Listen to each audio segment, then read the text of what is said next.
व्यास कृत श्रीमद् भागवतम स्कंद प्रथम अध्याय 14 श्लोक संख्या 35 से 36 अनुवाद एवं तात्पर्य कृष्ण कृपा मूर्ति श्री श्रीमद् अभय चरणारविंद भक्तिवेदांत स्वामी प्रभुपाद द्वारा। मंगलाय च लोकानां क्षेमाय च भवाय च आस्ते यदुकुलां बोधाव आद्योऽनन्त सकः पुमान् यद्बाहुदण्डगुप्तायां स्वपुर्यां यदवोर्चिताः क्रीडन्ति परमानन्दं महापौरी पौरुषिका इव।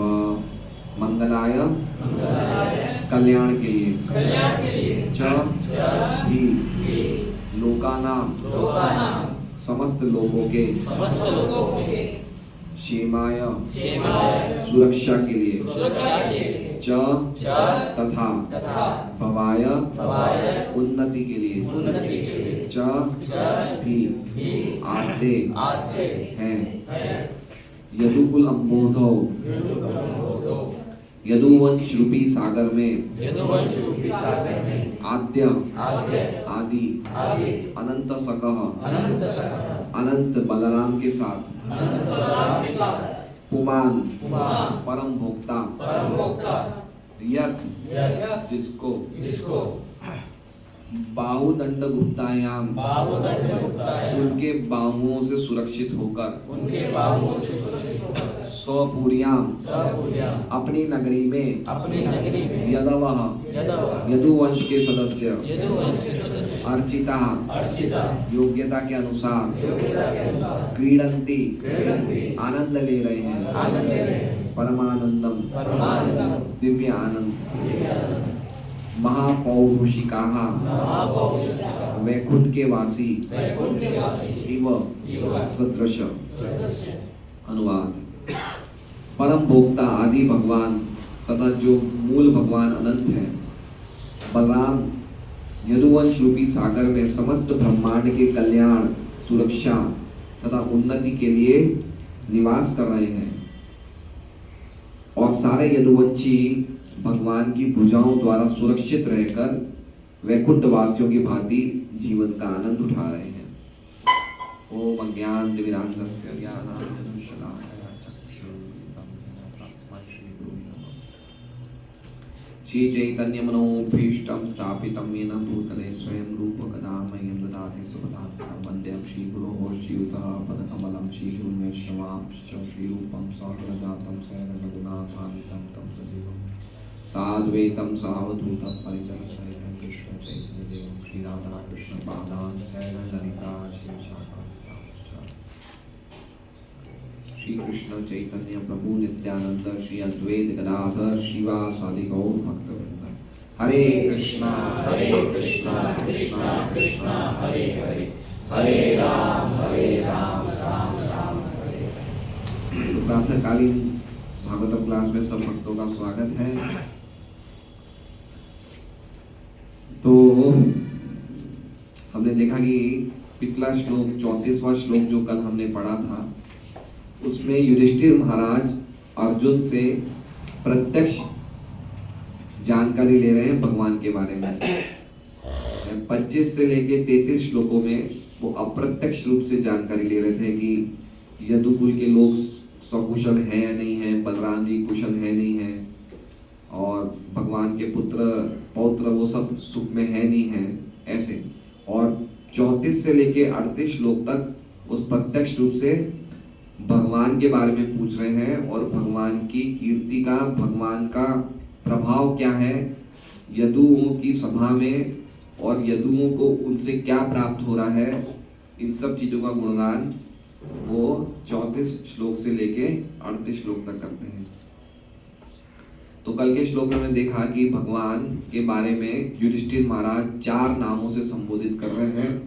भगवान अपि गोविंदो ब्रह्मण्य भक्तवत्सल, कि किस प्रकार भगवान गोविंद ब्रह्मण्य और भक्तवत्सल किस प्रकार द्वारका में सुधर्मा सभा में अपने भक्तों के द्वारा आवृत होके किस प्रकार आनंद से रह रहे हैं, है ना। किस प्रकार देखिए क्या लिखा हुआ है, भोग तो रहे हैं, पवित्र सभा का भोग तो कर रहे हैं ना। देखिए इसमें सुखम आस्ते लिखा है श्लोक में, पिछले श्लोक में क्या लिखा हुआ है, सुखम आस्ते। तो सुखम आस्ते का अर्थ क्या बता रहे हैं प्रभुपाद जी अनुवाद में? पवित्र सभा का भोग तो कर रहे हैं। और इससे पहले 2-3 श्लोकों के पहले भी सुखम आस्ते शब्द है, उस पे बता रहे हैं श्लोक संख्या 30 में और 31 में बता रहे हैं कि उसका अर्थ क्या है सुखम आस्ते का, कि सुख पूर्वक रह रहे हैं। क्या वो सुखी हैं? श्लोक संख्या है 30, उसमें क्या कह रहे हैं? वे प्रसन्न तो हैं। सुखम आस्ते शब्द लिखा हुआ है और श्लोक संख्या आगे भी कहीं लिखा हुआ है, आगे 33वें श्लोक में भी लिखा हुआ है, 32 और 33 में राम कृष्ण भुजाश्रय।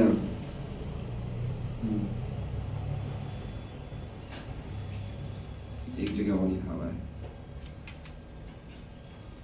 सर्वे राम कृष्ण भुजाश्रय अपि स्मरन्ति पुष्माकम्।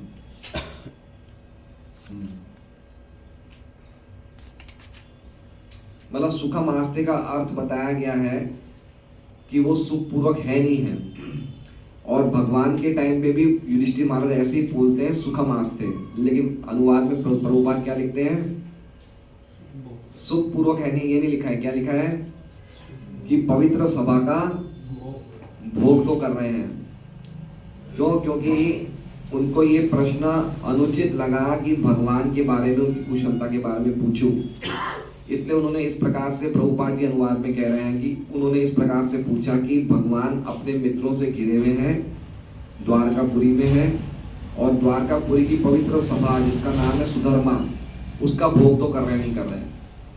ठीक है, अब उसी प्रश्न का कोई औचित्य नहीं है। इसको आगे बढ़ाते हुए युधिष्ठिर महाराज कह रहे हैं कि भगवान के सुख के बारे में मैं कैसे पूछ सकता हूँ? भगवान के तो रहने मात्र से लोगों को सुख मिल रहा है। समझ गए? आज का जो श्लोक क्या है कि भगवान कुशल है, ये पूछने का तो क्या प्रश्न है, ये तो बहुत दूर की बात है।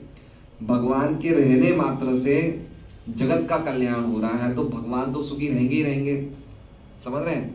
पिछले श्लोक से इस श्लोक का क्या लिंक है कि अगर जो भगवान रह रहे हैं इस भौतिक जगत में, उनके रहने मात्र से जगत के लोग सुख पूर्वक रह रहे हैं, उनका कल्याण हो रहा है, तो फिर भगवान की तो फिर बात ही क्या? भगवान तो अवश्य ही सुख पूर्वक है।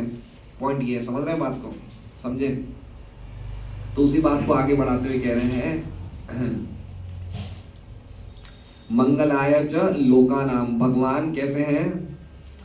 भगवान किसके लिए क्या कर रहे हैं? लोगों के लिए। तो कह रहे हैं मंगलाय च लोकानाम क्षेमाय च भवाय च। मंगल मतलब परम कल्याण कर रहे हैं, लोका नाम मतलब सभी प्रकार के अलग अलग लोगों के, भौतिक जगत में जो लोग हैं या फिर भौतिक जगत में रहने वाले लोगों का कल्याण कर रहे हैं। और क्षेमाय मतलब उनको सुरक्षा प्रदान कर रहे हैं। और भवाय मतलब उनकी उन्नति हो रही है नहीं हो रही है उसकी भी व्यवस्था करते हैं भगवान। तो कौन कर रहे हैं सब? भगवान। कैसे हैं भगवान? तो कह रहे हैं आद्यो अनंत सख पुमान। आद्य मतलब ओरिजिनल, और पुमान मतलब आदि भोक्ता। कौन है वो आदि भोक्ता? किसके साथ? तो कह रहे हैं अनंत सख। किसके साथ लोगों का कल्याण कर रहे हैं? अनंत मतलब बलराम जी के अवतार, और सखा मतलब उनके साथ। भगवान कृष्ण अनंत सखा के साथ, बलराम जी के साथ क्या कर रहे हैं?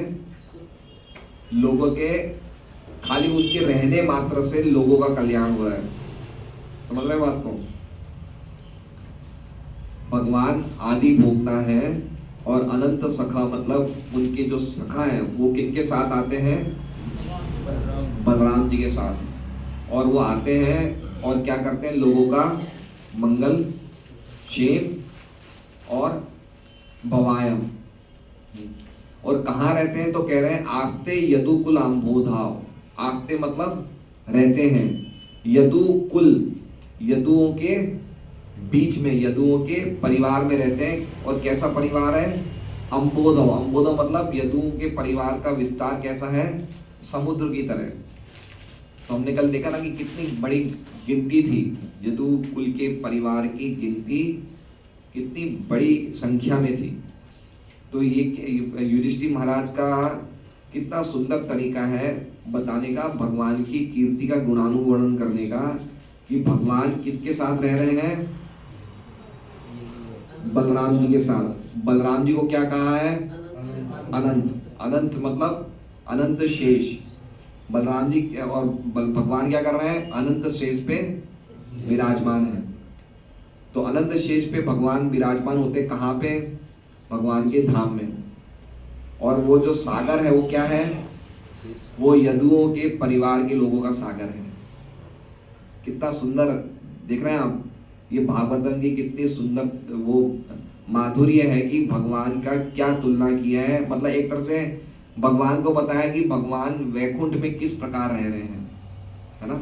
वैकुंठ में भगवान कैसे रहते हैं, वैकुंठ में भगवान कैसे रहते हैं, अनंत शेष की सैया पे रहते हैं। माँ लक्ष्मी उनके चरणों की सेवा कर रही है और भगवान स्वयं बलराम जी पे विराजमान है। और जो समुद्र की लहरें हैं वो ऐसे आ रही है, तो समुद्र की किससे इन्होंने तुलना करी है, यदुओं के लोगों से, यदु परिवार के सभ्यों से समुद्र की तुलना करेगी। भगवान कहाँ पे विराजमान है, अनंत के साथ विराजमान है, किसके बीच में, यदु कुल के लोगों के बीच में। और वो यदु कुल के लोग कितने हैं, एक सागर की तरह, ठीक है। क्यों विराजमान है, विराजमान तो अपने धाम में है। और क्या कर रहे हैं, जितने भी लोग भौतिक जगत के लोग हैं उनका क्षेमाय, मंगलाय और भवाय, मंगल, क्षेम और भवाय, ये कर रहे हैं। तो ये बताया है कि ये श्लोक से पिछले श्लोक का क्या कंपैरिजन है, कि मैं ये सोच रहा था कि भगवान कुशल पूर्वक है नहीं है, लेकिन भगवान की कुशलता की तो बात दूर की है, भगवान के रहने मात्र से लोगों का मंगल हो रहा है, कल्याण हो रहा है, लोगों का क्या कहते हैं, सुरक्षा मिल रही है और लोगों की उन्नति हो रही है। तो फिर उस भगवान की कुशलता के बारे में पूछने का कोई तात्पर्य ही नहीं है। समझ रहे हैं, इस तरह से ये श्लोक है। और आगे अब 36वें श्लोक में बता रहे हैं कि किस प्रकार उनके रहने मात्र से लोगों का कल्याण हो रहा है और उनके रहने मात्र से यदुओं को या द्वारका वासियों को क्या लाभ मिल रहा है ना। 34वें श्लोक में हमने क्या, 35वें श्लोक में क्या देखा कि उनके रहने मात्र से भौतिक जगत के लोगों का कल्याण हो रहा है। अब 36वें श्लोक में क्या देखेंगे, 36वें, 37वें, 38 में, कि जहां वो द्वारका में निवास कर रहे थे तो द्वारका के निवासियों ने क्या सुख प्राप्त किया उनके रहने से, उनको क्या मिला, कैसे उन्हें भगवान के रहने से क्या सुख मिला। तो बता रहे हैं यत बाहु दंड गुप्तायाम। यत मतलब, यत देख रहे हैं कहां लिखा हुआ है, तीसरी लाइन का पहला शब्द। यत मतलब जिनके, जिनके मतलब भगवान कृष्ण के। बाहु दंड गुप्तायाम, बाहु क्या है, हाथ, भुजाएं, और दंड मतलब क्या है, डंडे जैसी। तो भगवान की भुजाएं कैसी है, डंडे जैसी। डंडा कौन रखता है, वॉचमैन रखता है ना डंडा। क्यों रखता है, कि कोई भी बाहर का व्यक्ति आएगा उसको डंडा दिखा के भगा दूंगा। तो भगवान की भुजाएं को कैसे तुलना करी है, डंडे की तरह। और वो डंडे जैसी भुजाओं में क्या है, क्या कह रहे हैं, गुप्तायाम, सुरक्षित रहते हैं। कौन सुरक्षित रहते हैं, यदुवंशी भगवान की डंडे जैसी भुजाओं के अंदर सुरक्षित रहते हैं। कहाँ पे, स्वपुरियाम, अपने खुद के धाम में। स्व मतलब खुद के, तो स्व का अर्थ हो गया कि भगवान का धाम द्वारका या फिर द्वारका वासियों का धाम। तो स्व भगवान के लिए भी हो गया है और यदुकुल वासियों के लिए भी हो गया। स्वपुरियाम यदवो अर्चिता, यदवो, यदवो मतलब यदुवंशी, अर्चिता मतलब उनका इतना सम्मान हो गया था कि देवताओं के द्वारा भी अर्चित होने योग्य हो गए थे वो। अर्चिता का मतलब समझ रहे हैं, अर्चिता मतलब क्या लिखा हुआ है, योग्यता का नाम, मतलब उनको उनकी महिमा इतनी बढ़ गई थी कि वो देवताओं के द्वारा भी अर्चित होने योग्य हो गए। कौन, यदुवंशी। क्यों, क्योंकि वो भगवान की भुजाओं के द्वारा सुरक्षित थे। और भगवान की भुजाएं कैसी है, डंडे जैसी है। समझ रहे बात को। तो पॉइंट ये कहने का बता रहे हैं इसमें युधिष्ठिर महाराज की, जो व्यक्ति भगवान के द्वारा सुरक्षित होता है उनको सलाम देवता भी करते हैं। समझ रहे हैं? सलाम मतलब उनका वंदन कौन करते हैं? देवता। इसलिए अगर कोई हरे कृष्णा कृष्णा कृष्णा हरे हरे, हरे राम राम राम हरे हरे, ये भक्ति पूर्वक हरि नाम का जप करता है तो देवताओं भी उस भक्त को प्रणाम करते हैं कि ये भगवान का नाम ले रहे हैं। कितनी बड़ी बात है ना? तो इस प्रकार से भगवान की डंडे जैसी भुजाओं के द्वारा सुरक्षित होकर यदुवंशी द्वारका में रह रहे थे, देवताओं के द्वारा अर्चित होने के योग्यता के अनुसार। अर्चित का क्या बताया? योग्यता के अनुसार। और क्या कर रहे थे वो वहां पे? क्रीडंती परमानंदम। क्रीडंती मतलब रमण कर रहे थे या आनंद ले रहे थे। कहां पे? परमानंदम, परम आनंद में रमण कर रहे थे, है ना? मतलब कंप्लीटली भक्ति में भगवान के साथ प्रेममय लेन देन में डूबे हुए थे वो। किस प्रकार? तो कह रहे हैं महापौरुषिकाइव। महापौरुषिका मतलब महापुरुष मतलब कौन हुए? भगवान। भगवान विष्णु का एक नाम क्या है? महापुरुष। और महापौरुषिका मतलब जो वो महापुरुष की सेवा में लगे हुए, उन्हें क्या कहते हैं? महापौरुषिका। तो महापुरुष कौन हुए? भगवान विष्णु। और महापौरुषिका मतलब भगवान विष्णु के भक्त। ज्यादातर ये शब्द वैकुंठ से संबंधित है, इसलिए अर्थ में प्रभुपाद लिखते हैं वैकुंठ के वासी। तो किस प्रकार लग रहे थे द्वारका के वासी? जैसे वैकुंठ के वासी भगवान की भक्ति में परमानंद का लाभ लेते हैं, परम आनंद उठा रहे हैं, उसी प्रकार से द्वारका के यदुकुल वासी भगवान की भक्ति में वैकुंठ वासियों की तरह परम आनंद ले रहे थे। ठीक है, तो ये बता रहे हैं 36वें श्लोक में क्या बताया कि भगवान के रहने से क्या आनंद ले रहे थे, क्या मिल रहा था उन्हें, किनको? यदुवंशी को क्या लाभ प्राप्त हो रहा था। तो ये 36, 37, 38 3 श्लोकों में देखेंगे कि क्या वहां के निवासियों को जो द्वारका में रहते थे उनको भगवान के रहने से कितना सुख और कितना आनंद प्राप्त हो रहा था, उनको क्या क्या सुविधाएं मिल रही थी, है ना? कि देवता भी उनको अर्चना करने योग्य बन गए, देवताओं के भी अर्चना करने योग्य वो हो गए थे, ये सुविधा मिल रही थी उन्हें। और बिल्कुल कोई चिंता नहीं, कोई टेंशन नहीं, कुछ भी कर सकते थे। यदुकुल वाले यदुवंशी जो थे उनमें भगवान की बाहों से सुरक्षित होके वो इतने निडर हो गए थे कि कहीं भी ब्रह्मांड के कोई भी कोने में जाके कुछ भी कर सकते थे, इतनी उनमें निडरता आ गई थी। कोई उन्हें कुछ बोल नहीं सकता था। वो भगवान की भक्ति करने से, भक्त होने से वो इतने ज्यादा निडर हो गए थे। तो ये श्लोक हमने अर्थ समझा, तो आप समझ गए श्लोक का अर्थ? समझ गए अच्छी तरह कि भगवान की कुशलता के बारे में क्या समझना चाहिए, जिनके रहने मात्र से लोगों का मंगल हो रहा है, लोगों का क्षेम हो रहा है और लोगों की उन्नति हो रही है। वो भगवान अपने सखा भगवान बलराम के शेष अनंत के साथ यदुकुल के सागर में विराजमान है।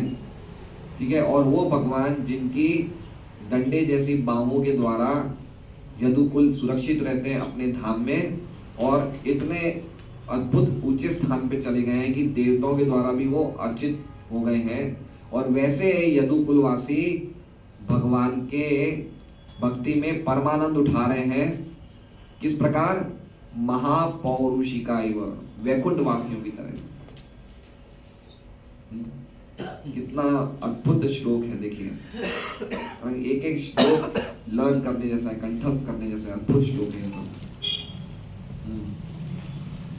तो अब हम देखते हैं कि श्रीधर स्वामी क्या कह रहे हैं इस श्लोक में। मंगलाय का अर्थ बता रहे हैं शुभ। क्या बता रहे हैं? मंगलाय का अर्थ क्या होता है? शुभ। क्षेमाय का मतलब जो वस्तु हमें प्राप्त है उसका रक्षण भगवान करते हैं, इसे क्या बोलते हैं? क्षेम।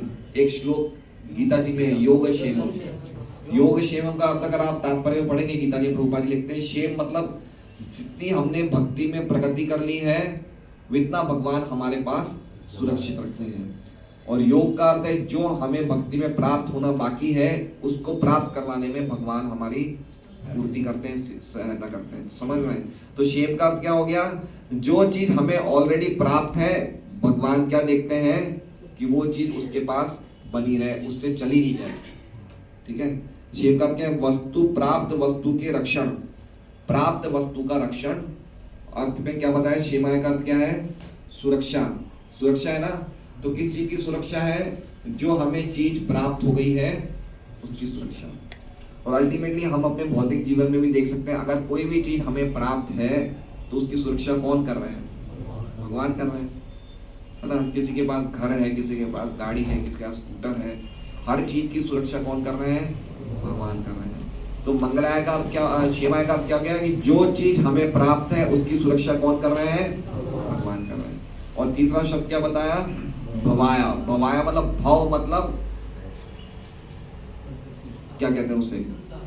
भव का अर्थ क्या होता है? बनना, क्रिएट होना, उद्भव। भव कहां से आता है? उद्भव शब्द। उद्भव मतलब क्या कहते हैं? प्रकट होना, निकलना। तो उद्भव का अर्थ क्या बता रहे हैं? जो चीज हमें प्राप्त नहीं है उसे दिलाते हैं। भव मतलब आना। भव मतलब क्या होता है? भूतवा, भूतवा, भव सागर। भव सागर का अर्थ क्या होता है? भव का अर्थ क्या होता है? जन्म लेना, है ना? क्या मन मना भव मत भक्तो। भव आया ना शब्द भव। भव मतलब मेरे भक्त बनो। तो भव, भवाया का अर्थ क्या हो गया कि मेरे भक्त बनो। क्यों बोल रहे हैं भगवान? जो व्यक्ति भक्त नहीं है उसको क्या कह रहे हैं भगवान? भक्त बनो। तो भवाया का अर्थ क्या कि जो चीज हमारे पास नहीं है उसे भगवान दिलवाते हैं। ठीक है। तो तीन चीजें बता रहे हैं श्रीधर स्वामी कि मंगलाय का परम शुभ हो हम जीवों का, क्षेमाय का मतलब जो चीज हमें प्राप्त है उसकी रक्षा करना है, सुरक्षा करते हैं भगवान, और जो चीज हमें नहीं प्राप्त है वो हमें दिलवाते हैं। अनंत सखा का अर्थ बता रहे हैं शेषावतार बलभद्र जिनके सखा है। शेष, बलभद्र के अवतार कौन है? शेष। और शेष कौन है? भगवान के सखा हैं। तो बलराम जी 5 रूप लेके भगवान की सेवा करते हैं। कितने रूप लेके? 5 रूप लेके। पहला रूप कौन सा है? सबसे पहला रूप कौन सा है? शेष अवतार। ये भगवान बलराम जी भगवान कृष्ण की पर्सनल सेवा करते हैं। कौन से रूप में? शेष अवतार। बाकी 3 रूप है उसमें भगवान जगत का निर्माण करते हैं और इस प्रकार भगवान की सेवा करते हैं। कौन से 3 रूप है? क्या कहते हैं? संकर्षण, संकर्षण, गर्भोदक्षय विष्णु, शिरोदक्षय विष्णु और कारणोदक्षय विष्णु। तो ये 3 किसके विस्तार है? बलराम जी के। तो संकर्षण और ये 3 विष्णु, 4 हुए। ये 4 इनडायरेक्ट सर्विस कर रहे हैं कृष्ण की। इनडायरेक्ट मतलब भगवान की इच्छा है जगत बनाने की, वो इच्छा पूरी कर रहे हैं। और पर्सनल सर्विस कौन कर रहे हैं? शेष। शेष जी उनकी पर्सनल। तो जितने भी ये करताल है, मृदंग है, भगवान के जो पलंग है, ये सब किसके विस्तार है? शेष के। ये भगवान की पर्सनल सर्विस में चीजें लगती है, तो ये सब शेष के विस्तार है। तो इसमें कह रहे हैं कि शेष अवतार बलभद्र जी जिनके सखा है, इसलिए कह रहे हैं अनंत सखा। ठीक है। विश्वनाथ चक्री ठाकुर ने बहुत ही सुंदर लिखा है, लिया है। देखिए क्या लिया है इन्होंने। इन्होंने कहा है मंगलाय का अर्थ है भगवान का प्रेम देना। क्या कह रहे हैं? मंगलाय का अर्थ क्या है? तो भगवान क्यों रहते हैं यहाँ पे? कि जीवों को उनका प्रेम मिल जाए, इसलिए कहा गया है मंगलाय। मंगलाय मतलब मंगल, मतलब श्रीधर स्वामी क्या कह रहे हैं? परम शुभ। तो शुभ क्या है जीवात्मा के लिए? शुभ चीज क्या है? भगवान का प्रेम। प्रेमा पुम अर्थो महान। प्रेम से बढ़कर कोई प्रयोजन नहीं है। तो वो कौन दिलवाते हैं? भगवान के रहने मात्र से जीवों को क्या मिलता है? भगवान का प्रेम मिलता है। मंगलाय। क्षेमाय का अर्थ बता रहे हैं मुक्ति। क्षेमाय का अर्थ क्या बता रहे हैं? कि भगवान के रहने से लोग मुक्त होते हैं। तो सही बात है, नहीं है? है ना? महाभारत के युद्ध में कितने लोगों ने भगवान को देख के मुक्ति प्राप्त कर ली, है ना? इसी प्रकार से चैतन्य महाप्रभु जब प्रकट हुए थे तो चैतन्य महाप्रभु जिन जिन को देखते थे वो मुक्त हो जाते थे जगत से। जहाँ जहाँ जाते थे, जिन जिन को देखते थे, कहीं भी रहते थे, वो व्यक्ति देखते ही मुक्त हो जाता था। तो भगवान क्यों आते हैं? लोगों को मुक्ति प्रदान करने के लिए, भक्तों को प्रेम देने के लिए। और भवाय मतलब उन्हें भौतिक उन्नति देने के लिए। ये विश्वनाथ चक्रवर्ती ठाकुर बोलते भवाय मतलब जो चीज भौतिक जगत में जो चीज उसको आवश्यक है उसकी पूर्ति करने के लिए, ठीक है ना, इस तरह समझना चाहिए। तो भुक्ति, मुक्ति और प्रेम। भुक्ति मतलब भौतिक चीज, मुक्ति मतलब मोक्ष, और मंगलाय का अर्थ क्या बताया, प्रेम। अनंत सखा मतलब बता रहे हैं भगवान बलराम जी के सहयोग से। और आगे बता रहे हैं अर्चिता का अर्थ बता रहे हैं कि देवताओं के द्वारा भी पूजित कौन, देवताओं के द्वारा पूजित कौन है, भगवान यदुवंशी।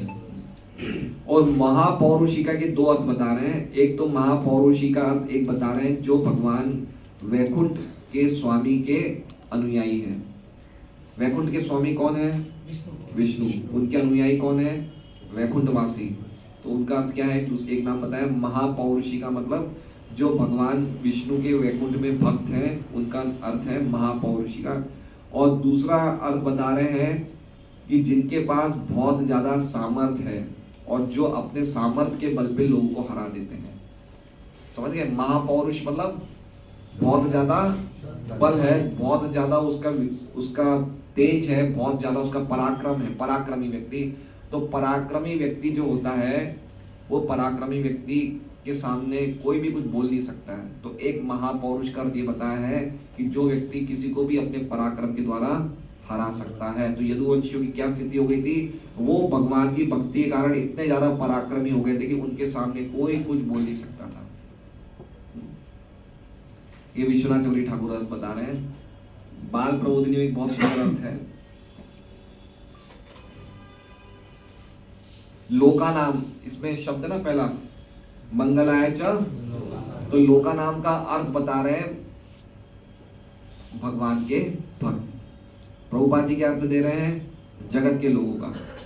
तो देखिए आचार्यों के थोड़े थोड़े अर्थ अलग होते हैं, लेकिन अल्टीमेटली फिलोसॉफी या मीनिंग में कोई चेंज नहीं होता है, ठीक है, ये विशेषता है।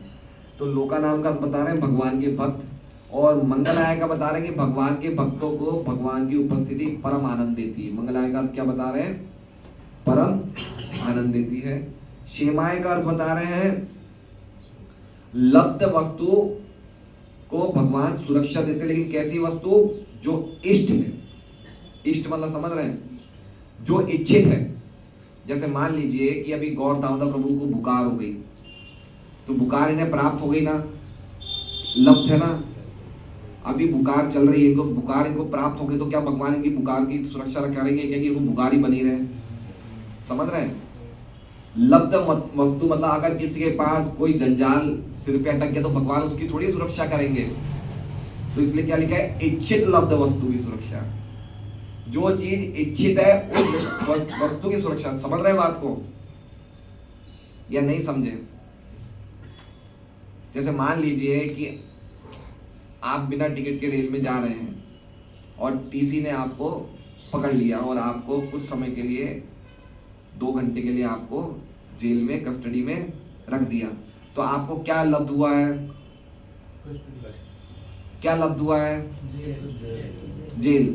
तो भगवान क्या करते हैं, लब्ध वस्तु की सुरक्षा करते हैं। तो भगवान यही चाहेंगे आप जेल में रहें, क्यों, क्योंकि ये जो लब्ध चीज है ये इच्छित नहीं है। तो क्या चीज की सुरक्षा करते हैं भगवान, इच्छित लब्ध वस्तु की सुरक्षा। समझ रहे बात को। अब जैसे मान लीजिए एक व्यक्ति व्यापार कर रहा है, उसे नुकसान ही नुकसान प्राप्त होता है, तो क्या लब्ध हो रहा है उसे, तो भगवान क्या नुकसान की सुरक्षा करेंगे, उसे नुकसान ही प्राप्त होता रहे, नहीं, वो तो व्यक्ति इच्छित नहीं है ना नुकसान। तो क्या चीज इच्छित है, भगवान की भक्ति इच्छित है, तो उसकी सुरक्षा। देख रहे हैं कितने अर्थ बता रहे हैं, है ना। तो जो चीज इच्छित है उसकी सुरक्षा भगवान करते हैं। क्या इच्छित है, जो हमारे भक्तिमय जीवन में जिससे हमें मिल रही है वो चीज की सुरक्षा भगवान करते हैं। और भवाय का क्या बता रहे हैं कि जो चीज इच्छित है लेकिन जो हमें प्राप्त नहीं है उसे दिलवाते हैं। जो चीज इच्छित है और वो हमें प्राप्त नहीं है उसे दिलवाते हैं। तो क्या इच्छित है, भगवान भौतिक जगत में हमारा वैराग्य हो जाए, ये हमारी है ना, हमारे हृदय में इच्छा होती है ना। अभी हम इतने टाइम से भक्ति कर रहे हैं, लेकिन हम कोई अगर वास्तव में गंभीर भक्त होगा तो क्या सोचेगा, वही सोचेगा कि मैं इतने टाइम से भक्ति कर रहा हूँ लेकिन मेरा अभी पर आसक्ति कितनी है। मन में उसके बात आएगी नहीं है कि अगर कोई गंभीर होगा कि मेरे में कितनी आसक्ति है परिवार के लोगों के लिए, मेरी पत्नी के लिए, मेरे बच्चों के लिए, मेरे धन के लिए, मुझे कोई रुचि नहीं है भगवान की सेवा में, तो ये क्या है, ये अभी तक उसे लब्ध नहीं हुई है। समझ रहे हैं? वो अभी तक क्या है, आसक्त है, और उसे क्या प्राप्त करना है, विरक्ति। तो भगवान जो चीज प्राप्त नहीं है लेकिन जो इच्छित है उसे प्राप्त करवाते हैं। पॉइंट समझे आप बात को या नहीं समझ रहे हैं? समझ गए? एक क्षेमाय मतलब जो चीज हमें प्राप्त हो गई है, जो इच्छित वस्तु हमें प्राप्त हो गई है उसको बनाए रखते हैं भगवान। अभी इच्छित वस्तु हमें क्या मिल रही है, सुबह सुबह मंगल आरती करना, सोना माला करना, भक्तों का संग करना, है ना, भागवतम सुनना। तो भगवान क्या देख रहे हैं, ये चीज बहुत अच्छी लग रही है भक्तों को, तो ये इनसे छूटे नहीं, तो इसकी सुरक्षा भगवान दे रहे हैं, है ना। हम बराबर आ रहे हैं यहाँ सत्संग में, बैठ रहे हैं, सुबह उठ रहे हैं, ये कौन सुरक्षा प्रदान कर रहे हैं, भगवान। अब जो चीज हमें नहीं मिल रही है भक्ति में, क्या नहीं मिल रही है, भगवान नाम में टेस्ट नहीं मिल रहा है, भागवतम में चीजें समझ में नहीं आ रही है, भक्तों के प्रति हमारी प्रेम नहीं है ना, और भौतिक जगत से बड़ी आसक्ति है। हम समझ रहे हैं कि ये चीजें हमें नहीं होनी चाहिए लेकिन फिर भी हो रही है, और ये चीजें नहीं मिल रही है। तो जो चीज नहीं मिल रही है लेकिन इच्छित है वो चीज भगवान दिलवाते हैं। आप समझे? अभी भी काफी भक्त हाँ नहीं बोल रहे हैं, इतना सिंपल वे में मैंने समझा दिया है।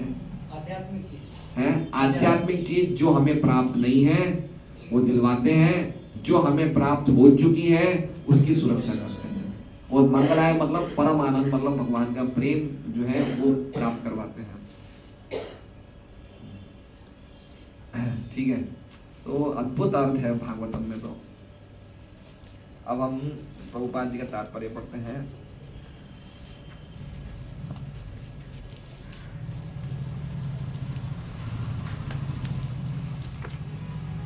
तात्पर्य, जैसा कि हम कई बार बता चुके हैं, भगवान विष्णु प्रत्येक ब्रह्मांड में दो रूपों में निवास करते हैं, गर्भोदक्षय विष्णु के रूप में तथा क्षीरोदक्षय विष्णु के रूप में। क्षीरोदक्षय विष्णु का अपना लोक है जो ब्रह्मांड के उत्तरी शीर्ष पर है। आप समझ रहे हैं? मतलब कहने का मतलब प्रभुपाद जी कहना चाहते हैं, अब वही वर्णन कर रहे हैं जो वैकुंठ का वर्णन युधिष्ठिर महाराज ने श्लोक में किया है। क्या वर्णन किया युधिष्ठिर महाराज ने? कि भगवान बलराम जी के साथ अनंत नाम लिया, और समुद्र का नाम लिया ना, यदुकुल अम्बोधो। तो उसी चीज का चित्रण प्रभुपाद जी अपने तात्पर्य में कह रहे हैं कि भगवान विष्णु की बात बताई है युधिष्ठिर महाराज ने श्लोक में, तो वो पूरा चित्रण बता रहे कि इस भौतिक जगत में दो विष्णु हैं। कितने विष्णु हैं? दो, और दोनों के अपने अपने निवास स्थान हैं। एक रहते हैं गर्भोदक्षय सागर में, और एक रहते हैं क्षीर सागर में। एक गर्भ सागर में रहते हैं और एक क्षीर सागर में रहते हैं। दो विष्णु कितने? एक गर्भ सागर में, एक क्षीर सागर में। तो ये जो विष्णु के बारे में बता रहे हैं, ये कह रहे हैं क्षीरोदक्षय विष्णु का अपना लोक है। अब इस भौतिक जगत में भी एक वैकुंठ लोक है, भौतिक जगत में भी वैकुंठ लोक है। वो लोक ऐसा कैसा बना रहता है, भौतिक जगत के नाश होने पे भी वो लोक नाश नहीं होता। तो वो भगवान के प्रभुपाद जी क्या कह रहे हैं कि क्षीरोदक्षय विष्णु का अपना लोक है जो ब्रह्मांड के उत्तरी शीर्ष पर है। उत्तरी शीर्ष मतलब नॉर्दर्न, उत्तरी हिस्से में ब्रह्मांड का, ब्रह्मांड मतलब जो हमारा ये ब्रह्मांड है उसके उत्तरी हिस्से में एक वैकुंठ लोक है जिसका क्या नाम है? क्षीर सागर। क्या नाम है? क्षीर सागर। इसकी कितनी चौड़ाई है, कितनी लंबाई है, सब भागवतम में लिखा हुआ है, चैतन्य चरितामृत में लिखा हुआ है। और यहाँ पर क्षीर का एक विशाल समुद्र है। क्षीर मतलब दूध का एक विशाल समुद्र है जिसमें वे बलदेव के अवतार अनंत की शैया पर वास करते हैं। इस प्रकार महाराज युधिष्ठिर ने यदुवंश की तुलना किससे करी है? क्षीर सागर से। क्षीर सागर मतलब क्षीर सागर में भगवान अनंत के शेष पे, अनंत के शैया पे लेटे हुए विराजमान है। दूसरी प्रकार से यदुकुलों के बीच में भगवान बलराम जी के साथ विराजमान है। कहाँ पे? द्वारका में। और ये कहाँ बता रहे हैं? क्षीरोदक्षय क्षीर सागर में। ठीक है, तो एक भगवान का धाम कहाँ है? क्षीर सागर में। और एक भगवान कहाँ रहते हैं? गर्भोदक विष्णु गर्भ सागर में। ठीक है, गर्भ सागर कहाँ है? गर्भ सागर कहाँ है? क्षीर सागर तो प्रभुपाद बता रहे हैं कहाँ पे है? ब्रह्मांड के उत्तरी भाग में। और गर्भ सागर कहाँ है पता है आपको? नहीं, भगवान यही भौतिक जगत में। देखिए इसमें क्या है, अभी इसमें कारण सागर की भी चर्चा आएगी। कारण सागर कहाँ है? तो पहले हम समझ लेते हैं गर्भ सागर कहाँ है। जब महाविष्णु का एक विस्तार गर्भोदक विष्णु ब्रह्मांड में प्रवेश करते हैं तो ब्रह्मांड को पूरा खाली देखते हैं। क्या देखते हैं? तो ब्रह्मांड में भगवान ने देखा कि मैं कहाँ वास करूंगा, तो गर्भोदक विष्णु ब्रह्मांड का आधा हिस्सा अपने पसीने से भर देते हैं। वो पसीने का जो जल है वो उसे क्या बोलते हैं? गर्भ सागर। आप समझ रहे हैं? जैसे ब्रह्मांड का जितनी इसकी ऊंचाई है, इसका आधा हिस्सा किससे भरा हुआ है? गर्भ सागर से। और वो गर्भ सागर क्या है? गर्भोदक विष्णु के पसीने का जल है जो अमृतमय है। तो भगवान गर्भोदक विष्णु कहाँ निवास करते हैं? उस जल में। और फिर उसी जल में जब निवास करते हैं तो उनके क्या कहते हैं, ये नाभि पद्म से एक कमल की डंठल निकलती है और उस कमल की पंखुड़ियों पे ब्रह्मा जी का जन्म होता है। और वो जो कमल की डंठल है, वो देखिए वो फोटो है गोलोक चांद, और जो कमल की डंठल है, डंठल मतलब समझ रहे हैं स्टेम, उस कमल की डंठल के अंदर 14 भुवन है। आप समझ रहे हैं? 14 भुवन, भूर भुवर महर, भूर लोक, भुवर लोक, सत्यलोक, महर लोक, जनलोक, तपोलोक, सत्यलोक, और नीचे के अतल वितल सुतल तलातल रसातल महातल पताल, ये 14 लोक कहाँ पे है? ये वो कमल की डंठल में है। कमल की स्टेम में आप समझ लीजिए कमल का कितना साइज होगा। और कमल कहाँ से निकला है? भगवान की नाभि से। तो आप समझ लीजिए भगवान का क्या साइज होगा। तो वो कौन है? वो गर्भोदक विष्णु है। तो समझ के गर्भोदक विष्णु कहाँ रहते हैं और क्षीरोदक विष्णु कहाँ रहते हैं। इस प्रकार महाराज युधिष्ठिर ने यदुवंश की तुलना क्षीर सागर से की है और श्री बलराम की तुलना अनंत से की है, जहाँ भगवान श्री कृष्ण वास करते हैं। उन्होंने द्वारका के निवासियों की तुलना वैकुंठ लोक के मुक्त निवासियों से की है। क्या नाम बताया वैकुंठ लोक के मुक्त निवासियों का? महा और ऋषिका। भौतिक आकाश के परे, अब देखिए प्रभुपाद जी बता रहे हैं कारण सागर कहाँ है और हम लोग कहाँ हैं। भौतिक आकाश के परे जहां तक हमारी आंखें देख सकती है उससे भी आगे तथा ब्रह्मांड के 7 वर्णों के भी आगे कारणार्णव सागर है। समझ रहे हैं? कारण सागर कहाँ है? हम लोग देख नहीं सकते उस जगह तक। और ये भौतिक ब्रह्मांड, हर एक ब्रह्मांड 7 आवरणों से बंधा हुआ है। 7 आवरण पता है? जो ब्रह्मांड, जैसे मान लीजिए सबसे छोटा ब्रह्मांड ये है, इसका जो सर्कमफ्रेंस है 4 बिलियन माइल है ना। इससे 40 गुना ज्यादा पृथ्वी का आवरण, उससे 10 गुना ज्यादा पृथ्वी का आवरण, पृथ्वी के आवरण से 10 गुना ज्यादा जल का आवरण, जल के आवरण से 10 गुना ज्यादा अग्नि का आवरण। ऐसे हर एक ब्रह्मांड ऐसे 10-10 गुना आवरणों से बंधा हुआ है। उसके बाद क्या है? कारण सागर। कौन सा सागर? तो 3 सागर हो गए, कारण सागर, गर्भ सागर, क्षीर सागर। 2 सागर ब्रह्मांड के अंदर है और कारण सागर ब्रह्मांड के बाहर है। ये 7 आवरण को जब कोई छेदन करके निकल जाता है तो कहाँ क्या आता है? कारण सागर। तो भगवान जब वामन देव के रूप में जब उन्होंने पैर बढ़ाए तो उनका जो अंगूठा है ये 7 आवरण को छेदन कर दिया। और जो गंगा जी आई, वो कौन सी गंगा जी? वो एक कारण सागर की ये नदी जल है जो गंगा जी आई, जो भगवान के कमल अंगूठे से छू के जो ब्रह्मांड में आई, वो गंगा जी क्या है? वो एक कारण सागर का जल वो है। वो भगवान के चरणों से छू के इस भौतिक ब्रह्मांड में प्रवेश किया। तो एक कारण सागर में, कारण सागर के आगे क्या है?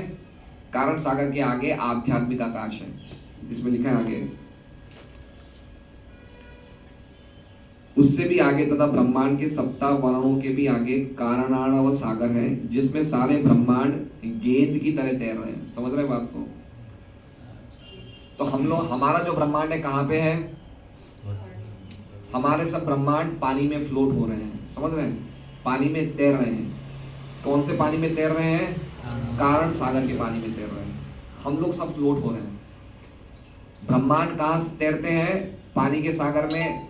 और लोक कहाँ तैरते हैं? हवा के सागर में। जितने लोक है ना, जैसे अर्थ प्लेनेट है या अलग अलग लोक हैं, स्वर्ग लोक हैं, ये सब कहाँ तैर रहे हैं? हवा के आकाश में, हवा में तैर रहे हैं। और ब्रह्मांड कहाँ तैर रहा है? जल में। जल कौन सा है? कारण सागर का। और ब्रह्मांड का साइज क्या बताया है? गेंद की तरह। क्या बताया है? इंग्लिश में क्या लिखा है? फुटबॉल। इंग्लिश में क्या लिखा है? फुटबॉल की कहाँ जगह रहती है? फुटबॉल कोई व्यक्ति किससे मारता है? पैर से। फुटबॉल। तो आप समझ रहे हैं, हम लोग जिस चीज को इतनी महत्वता दे रहे हैं उसको प्रभुपाद जी क्या बता रहे हैं? ये फुटबॉल है। और किसको फुटबॉल बता रहे हैं? पूरे ब्रह्मांड को फुटबॉल बता रहे हैं, है ना। मतलब बता रहे हैं प्रभुपाद की भौतिक जगत कितने तुच्छ है। और भौतिक जगत में भी हम तो एक ब्रह्मांड में एक बिल्कुल नगण्य लोक में रहते हैं, एक नगण्य दुनिया में रहते हैं, एक नगण्य देश में रहते हैं, एक छोटे से राज्य में रहते हैं, एक छोटे से शहर में रहते हैं, एक छोटे से इलाके में रहते हैं, और उस इलाके में हमारा एक छोटा सा घर है। देख रहे हैं हम कितने इनसिग्निफिकेंट हैं, लेकिन हमने कितनी ज़्यादा उन चीज़ों को प्रायोरिटाइज किया है, कितना ज़्यादा हम महत्व देते हैं हमारे घर को, हमारे परिवार को, हमारे संबंधियों को। और इन सब चीज़ों को क्या बता रहे हैं? एक फुटबॉल है।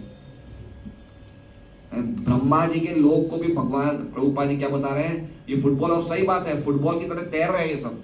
ये कारण सागर में फुटबॉल की तरह इतने सब ब्रह्मांड तैर रहे हैं। और कितने ब्रह्मांड हैं? एक बोरी में जितने राई के दाने होते हैं, कभी आप राई के दानों को गिन सकते हैं? ये चैतन्य चैतन्य कहते हैं कि एक बोरी होती है जिसमें राई कितनी छोटी होती है ना। एक दो राई के दाने ऐसे गिर भी जाए तो कोई नुकसान नहीं है। तो उसी प्रकार से एक दो ब्रह्मांड इधर उधर छटक जाए तो कोई नुकसान नहीं है भगवान को। ये भगवान का ऐश्वर्य है। और हम उस गेंद को, फुटबॉल को, जिसको पैरों से मारना चाहिए, उसको हम अपने हृदय से चिपका के रखते हैं। क्या जबरदस्त हमारी स्थिति देखिए, क्या हमारी आसक्ति है, क्या हमारा अटैचमेंट है। फुटबॉल से हमारा अटैचमेंट है और भगवान के चरणों से हमारा कोई अटैचमेंट नहीं है। इसमें गेंद लिखा है, लेकिन एग्जैक्टली प्रभुपाद ने फुटबॉल कहा है ना। गेंद तो खेलने वाली, कैच करने वाली भी गेंद होती है, लेकिन फुटबॉल की थोड़ी सी और ज्यादा इज्जत खराब कर दी है। फुटबॉल मतलब पैर से मारने वाली। इस कारण सागर के आगे वैकुंठ लोक का असीम पाठ है, जिसे सामान्यतः ब्रह्म तेज कहते हैं। तो प्रभुपाद जी दो जगह बता रहे हैं। एक तो हमारा भौतिक जगत बता रहे हैं, कारण सागर में हमारा पूरा भौतिक जगत आ गया। कारण सागर के परे क्या है? ब्रह्म ज्योति है। और ब्रह्म ज्योति मतलब वहाँ जो आध्यात्मिक आकाश है उसका कोई लिमिट नहीं है। और उस ब्रह्म ज्योति में, इस तेज में असंख्य आध्यात्मिक ग्रह हैं, और वे वैकुंठ लोक के नाम से जाने जाते हैं। मतलब ये आध्यात्मिक आकाश में अलग अलग लोक हैं। नरसिंह भगवान का एक लोक है, वामन देव का एक लोक है, भगवान कूर्म का एक लोक है, भगवान अनिरुद्ध का एक लोक है। सबके अलग अलग अपने खुद के प्लैनेट्स हैं। और ये आध्यात्मिक जो लोक हैं कितने बड़े हैं? ये भौतिक जगत के सबसे बड़े ब्रह्मांड से भी बड़े हैं। इतना बड़ा साइज है। और प्रत्येक में असंख्य निवासी रहते हैं जो बिल्कुल भगवान विष्णु जैसे दिखते हैं। किसकी चर्चा कर रहे हैं? ये महापौरुषिका शब्द की चर्चा कर रहे हैं कि जो भगवान के धाम में रहते हैं उनकी सुंदरता कैसी है? बिल्कुल भगवान विष्णु जैसी है। उनकी कैसे आंखों का कलर है, क्या उनके फेस का कलर है, क्या उनके शरीर का कलर है, कैसे वो दिखते हैं, ये सब कुछ वर्णन चैतन्य चैतामृत में है। कितना सौंदर्य उनका है ना। इसलिए जब अजामिल को बचाने के लिए 4 विष्णुदूत आते हैं तो उनके सौंदर्य को देख के यमदूत आश्चर्यचकित हो जाते हैं कि मैंने आज तक इतने सुंदर लोग देखे नहीं हैं।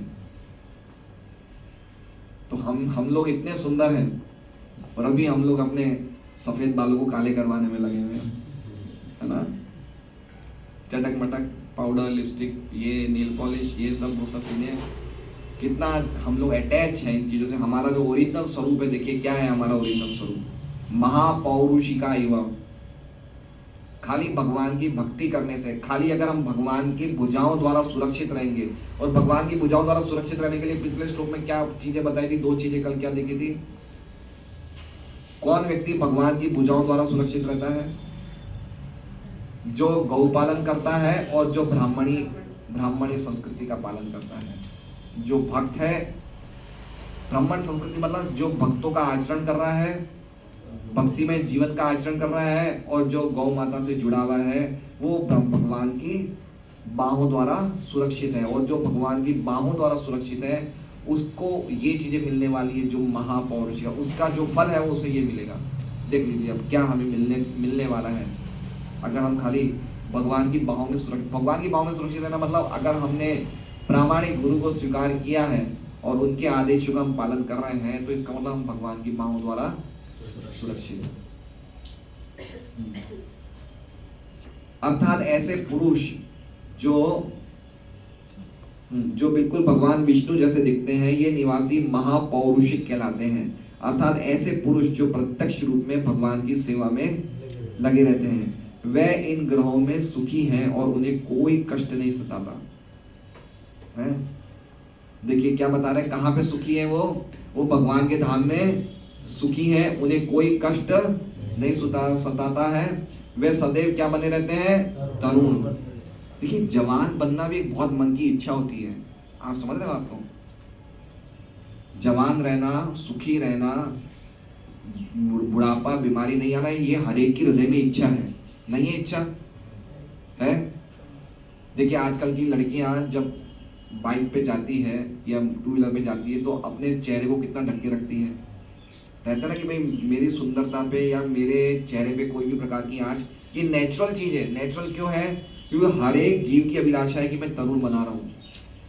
हर एक जीव की अभिलाषा है कि मुझे बीमारी नहीं आए। हर एक जीव की अभिलाषा है कि मैं हमेशा सुखी रहूँ।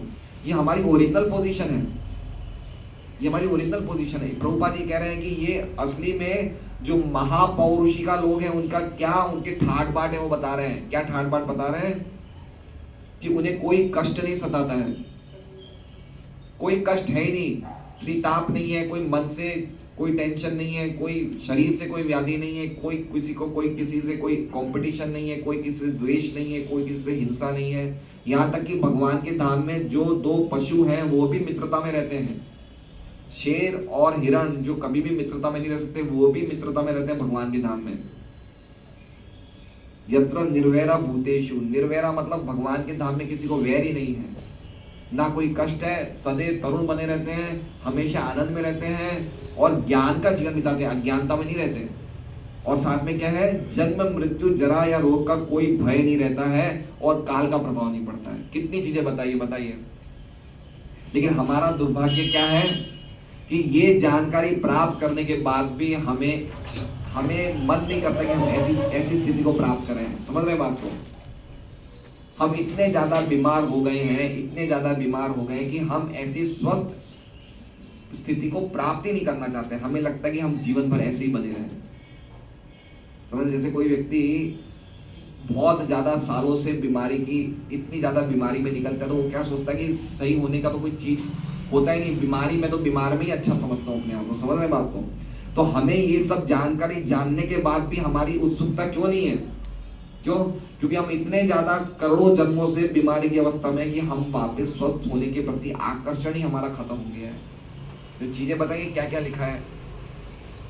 कष्ट नहीं सताता, दूसरा तरुण बने रहते हैं, तीसरा पूर्ण आनंद का जीवन, चौथा ज्ञान का जीवन, पांचवा जन्म मृत्यु जरा व्याधि कोई नहीं सताता, छठा कोई भय नहीं है, सातवां कोई काल का प्रभाव नहीं है, कोई काल का प्रभाव नहीं है। ऐसा जीवन, हमारी अटैचमेंट नहीं है कि हम चाहें कि हमें ऐसा जीवन मिल सके, और वो संभव है अगर हम चाहें हम ऐसा जीवन प्राप्त कर सकते हैं। महाराज युधिष्ठिर ने द्वारका वासियों की तुलना वैकुंठ लोक के महापौरुषिकों से की है, क्योंकि वे भगवान के साथ परम प्रसन्न हैं। भगवद गीता में वैकुंठ लोकों का कई बार संदर्भ आया है और वहां वे मद धाम, मेरे धाम के रूप में अर्थात भगवत धाम के रूप में वर्णित हुए। तो प्रभुपाद जी लिख रहे हैं कि भगवान के धाम का वर्णन भागवतम में तो है ही है, लेकिन गीता जी में भी कई कई जगह है। कहीं कहाँ लिखा हुआ है, वो कौन सा श्लोक है, यद गत्वा न निवर्तन्ते तद धाम, पहली श्लोक क्या है, न शशांको